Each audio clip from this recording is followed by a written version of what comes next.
మాణిక్యాల గారు, రాజశేఖర్ గారు, సో మీరు నమ్ముతారు కోర్టుని, మీ అధినేత నమ్ముతారా అని అడుగుతున్నారు మాణిక్యాల గారు.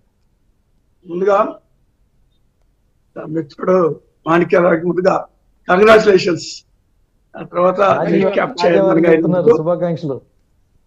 శుభాకాంక్షలు తెలియజేస్తా ఉన్నాను.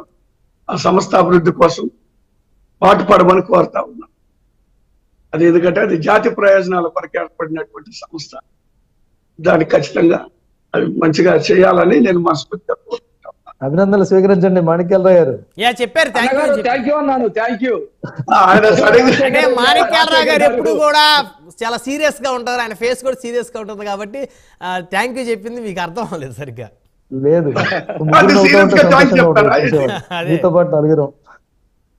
ఇప్పుడు ఒకటండి, ఇక్కడ ముందుగా బాజీ గారు చాలా మాట్లాడారు, కానీ వాటన్నిటికీ నేను చెప్పడం కన్నా ఒకటి రెండు మాటలు చెప్తా. రెండు అంశం, ఒకటి దళితులకు అన్యాయం జరుగుతుంది ఇక్కడ జరిగిందని కొన్ని అంశాలు చెప్పారు. సరే, అది నిజాలేదో ప్రజలకు తెలుసు, అవన్నీ కూడా విచారణలు జరుగుతాయి. కోర్టుల్లో ఉన్నటువంటి అంశాల గురించి పెడతాను, నేను మాట్లాడచ్చు. కానీ ఇదే గుజరాత్ లో బీజేపీ అధికారంలోనే ఉంది కదా, అక్కడ ముస్లింల మీద ఊచకోటకు వస్తే ఆ రోజు ఎందుకు బీజేపీలో ఉన్నటువంటి ముస్లింస్ ఎందుకు మాట్లాడలేక, ఇప్పుడు ఒక మహిళని ఆ బొమ్మ గీశారని దాని గురించి అర్ధాంతం జరిగిన సందర్భంలో అదే మహిళని మరి వివస్త్రణ చేసి గొలుసులేసి నడి రోడ్డు మీద తిప్పుతా ఉంటే దానికి ఎందుకు స్పందించలేదని చెప్పి నేను అందుకోనండి. ఇప్పుడు ఈ భారతదేశంలో జరుగుతున్న అంశాలు, బీజేపీ తర్వాత ఏ ప్రభుత్వం వస్తుందో, మరి ఇప్పటి వరకు వచ్చినటువంటి ప్రభుత్వాలు ఎప్పుడు కూడా ఇంత దారుణమైన పరిస్థితులు నేర్చుకోవాలి. కాబట్టి బీజేపీ వచ్చిన తర్వాత ఇలాంటి పరిస్థితులు జరుగుతుంటే కొంత బాధ కలుగుతా ఉంది, ఇబ్బంది కలుగుతుంది. అందుకే నేను ఆవేదనగా చెప్తా ఉన్నా, ఈ దేశంలో ఇలా జరుగుతుంటే ఎలా మనం ఉండగలుగుతాము? ఇలాంటి పరిస్థితుల్ని అధిగమించి క్రైస్తవుల మీద దాడులు, ముస్లింల మీద దాడులు, ఊచకోతలు జరుగుతూ ఉంటే మరి బీజేపీ మరి మాట్లాడిన పరిస్థితి, బాజీ గారు లాంటి వాళ్ళని తీసుకొచ్చి ముస్లిం నాయకులను తీసుకొచ్చేసి మా ముందు పెట్టేసి బీజేపీ బాగుందని చెప్పి నమ్మబలికే ప్రయత్నం చేసినంత మాత్రం ప్రజలు నమ్మడానికి సిద్ధంగా లేరు. అది గమనించాలని నేను కోరుతా ఉన్నా. మహిళ బొమ్మ గీస్తేనే అంత రాద్ధార్థం చేశారంటే, బట్టలు కూడా తీసి నడి రోడ్డు మీద మణిపూర్లో తిప్పుతా ఉంటే గొలుసులేసి ఆ వీడియో టీవీలో వచ్చి చూస్తే రక్తం పొంగిపోతుందండి. ఎవరికైనా మనిషి అనేటువంటి వాళ్ళకి పార్టీలకు అతీతంగా, కులాల మతాలకు అతీతంగా, ప్రాంతాలకు అతీతంగా రక్తం పొంగిపోతుంది ఎవరికైనా ఆ సీన్ చూస్తే. ఇలాంటి వాటి మీద మనం స్పందించాలి, పార్టీలకు అతీతంగా స్పందించాలనేటువంటిదే నేను కోరుకున్నాను. మాణిక్యరావు ఒక్క నిమిషం వెయిట్ చేయమ్మా, నేను మాట్లాడి మాణిక్యరావు గారు కొద్దిగా కంప్లీట్ చేసిన తర్వాత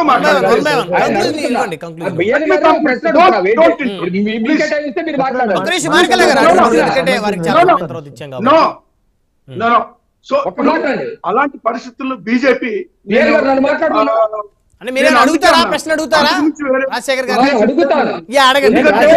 భారతదేశంలో ఒక్క నిమిషం వద్దు, దయచేసి మాట్లాడదు, మీరు ఏం మాట్లాడచ్చు, దయచేసి మాట్లాడద్దు. నేను ఎందుకు ఆవేదన నా ఆవేదన రమణాయుడు గారు, నేను ఎందుకు అలా మాట్లాడాల్సి, మన ప్రపంచ దేశాల్లోనే భారతదేశానికి ఒక ఔన్నత్యం, భారతదేశానికి ఒక మంచి సంప్రదాయాలు ఉన్నాయి. అన్ని కులాలు మతాలు కలిసి మెలిసి మరి ఉన్నటువంటి పరిస్థితుల్లో మన దేశంలో ఉంది. అంత మంచి పేరు ప్రపంచ దేశాలు. కానీ ఎందుకు దాన్ని నాశనం చేసేటువంటి ప్రయత్నాలు జరుగుతా ఉన్నాయి? తెలుసో తెలియకో తెలిసి చేస్తున్నారు అని అంటున్నా, ఎక్కడో ఏదో జరుగుతూ ఉంది. దానివల్ల అందరికీ కూడా అది అంటుకున్నటువంటి పరిస్థితి ఉంది. వాటి నుంచి బయటికి రావాల్సినటువంటి అవసరం ఉంది అనేటువంటి ఉద్దేశంతో నేను మాట్లాడటం జరిగింది. ఏది ఏమైనా కూడా నేను అందుకే ఒక మాట చెప్తున్నా. ఇప్పుడు మాణిక్యరావు గారు మాట్లాడారు, ఇప్పుడు ఎన్డీడీబీ రిపోర్ట్, కోర్టు ఏమందండి, సెకండ్ ఒపీనియన్ ఎందుకు తీసుకోలేదు అన్నాడు.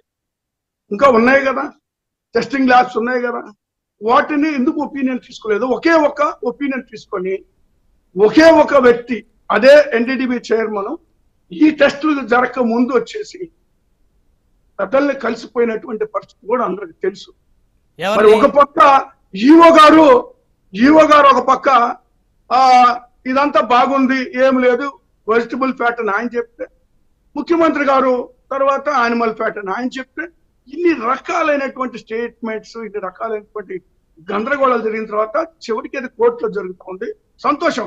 అది దాంట్లో తప్పు ఒప్పులు తేలితే ఎవరు మేము తప్పు చేస్తుంటే మేము ఖచ్చితంగా అంగీకరిస్తాం, వాళ్ళు తప్పు చేస్తే వాళ్ళు అంగీకరించాలా. కోర్టుకి ఎవరైనా అంటే మరి అంగీకరించవలసిందే. జగన్మోహన్ రెడ్డి గారు కోర్టు విశ్వాసం లేదు. కోర్టు విశ్వాసం లేకపోతే అన్ని మరి పాదయాత్ర జరిగేటప్పుడు ఎందుకు మధ్య పాదయాత్ర ఆపుకుని కోర్టులకు అటెండ్ అయ్యలేని రోజు లేదండి. ముఖ్యమంత్రి అయిన తర్వాతే ఆ వెసులుబాటు ఎవరికైనా ఉంటుంది. చంద్రబాబు నాయుడు గారికి ఇప్పుడు ముట్టికాయలు జగన్మోహన్ గారు వేశారు అని మాట్లాడారు. చంద్రబాబు నాయుడు గారికి చంపదెబ్బలు పడలేదా అండి?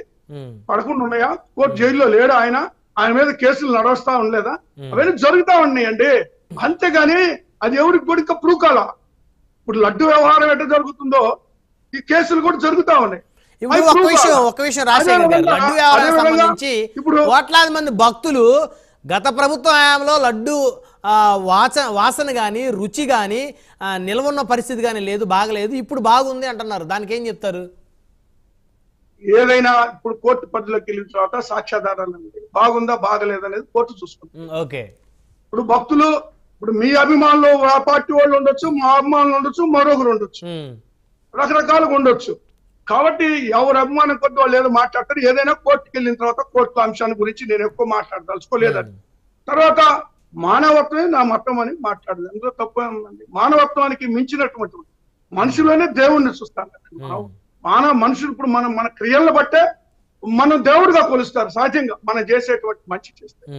కాబట్టి దానికి చెల్లి ఏమైంది, తల్లి ఏమైంది, మరొకలేని మానవత్వం లేదంటే చంద్రబాబు నాయుడు గారు పిల్లలు ఇచ్చినటువంటి మామనే వెన్నుపోటు పొడిచిన పరిస్థితి చూసాం మనం. అదే విధంగా తోడబుట్టినటువంటి తమ్ముడు ఎక్కడున్నాడు ఇప్పటికీ తెలియదు. ఏం మాట్లాడతారు? అది కూడా మానవత్వమేనా? అయితే ఒక విషయం చివరిగా సమయం లేదు రాజశేఖర్ గారు, ఇప్పుడు మతమే మానవత్వం అనుకుంటే ఇంకా గుడులు, చర్చీలు, మసీదులు ఎందుకు? ఈ దేశంలో అందరూ కలిసి ఒకే దగ్గర దేవుళ్ళంతా ఒక్కటే అనేటువంటి భావంతో అందరూ కూడా ఒకటే దగ్గర ప్రార్థన చేసుకోవచ్చు కదా, పూజ చేసుకోవచ్చు కదా. అదే రాజ్యాంగం ఔన్నత్యం, అదే బ్యూటీ ఆఫ్ డెమోక్రసీ అంటే అదే. రాజ్యాంగం మనకేం కల్పించిందండి?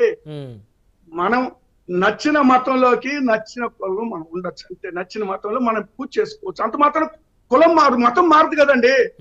ఇప్పుడు నేను హిందూ అయ్యుండి క్రైస్తవ మతాచారాలు ఆచరించి మాత్రాన నేను క్రైస్తవుని కాను కదా, హిందూగానే ఉంటా.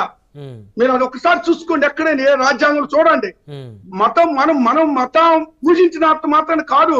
ఇప్పుడు సిక్కు గురుద్వారాకి వెళ్ళినంత మాత్రాన సిక్కు అయిపోరు కదా ఎవరు, లేదా మసీదుకి వెళ్ళినంత మాత్రాన ముస్లిం కాదు కదా ఎవరు, చర్చికి వెళ్ళినంత మాత్రాన ఏ ఒక్కరు కూడా క్రిస్టియన్ కాలేరు కదా. కాబట్టి ఇవన్నీ ఏంటంటే ఈ రోజు కేవలం రాజకీయ